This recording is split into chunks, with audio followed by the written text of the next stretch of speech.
Assalamualaikum warahmatullahi wabarakatuh. Jadi untuk mata kuliah utilitas bangunan 2 pada pertemuan sebelumnya atau pada pertemuan 3 telah dibahas mengenai peraturan SNI PUIL atau perangkat umum instalasi listrik.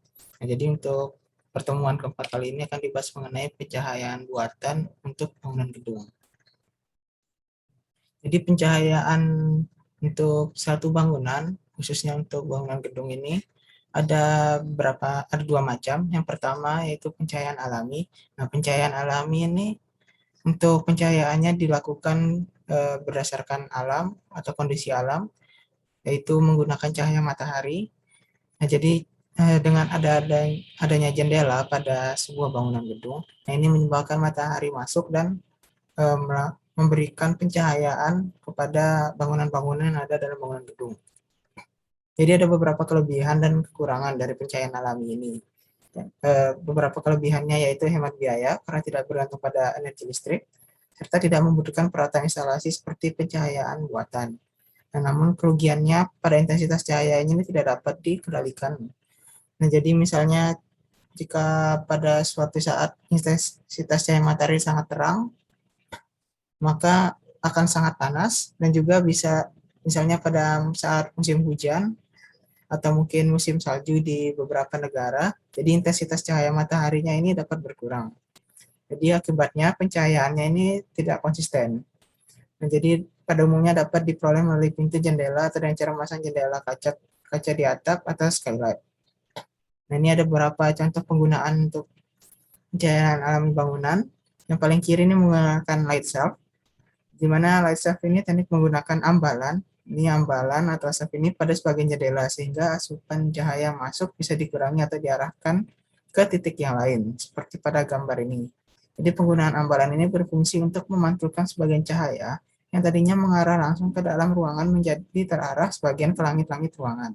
Nah, jadi ini memantulkan ke ambalan, kemudian dimantulkan ke arah langit-langit, baru dimantulkan kembali ke arah bawah.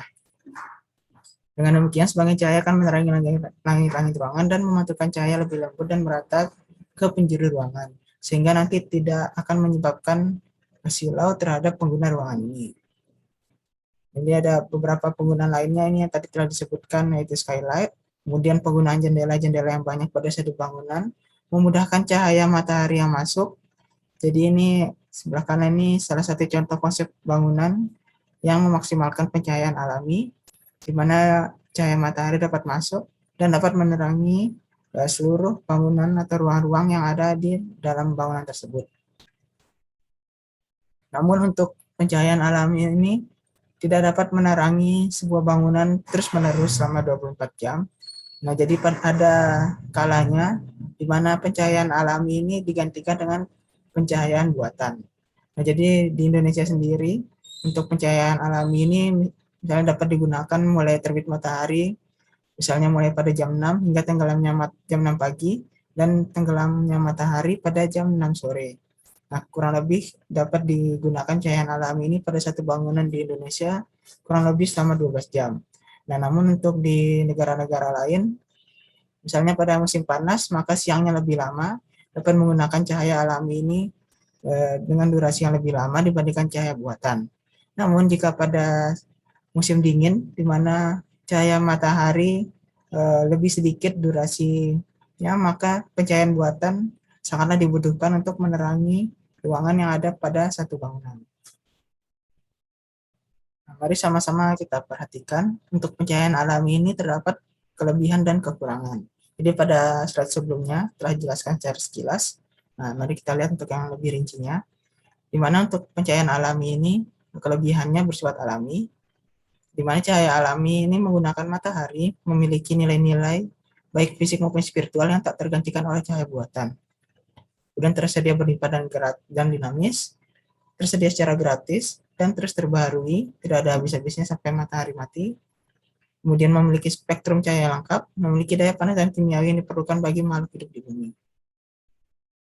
Untuk kekurangannya, pada bangunan berantai banyak dan gemuk atau berdaya rumit, sulit untuk memanfaatkan cahaya matahari secara alami. Kemudian intensitas tidak mudah diatur, dapat sangat menyilaukan atau sangat redup. Pada malam hari tentunya tidak tersedia, kemudian sering membawa serta panas masuk ke dalam ruangan, terutama pada saat musim panas. Jadi suhu ruangan dapat meningkat secara drastis dan dapat memudarkan warna.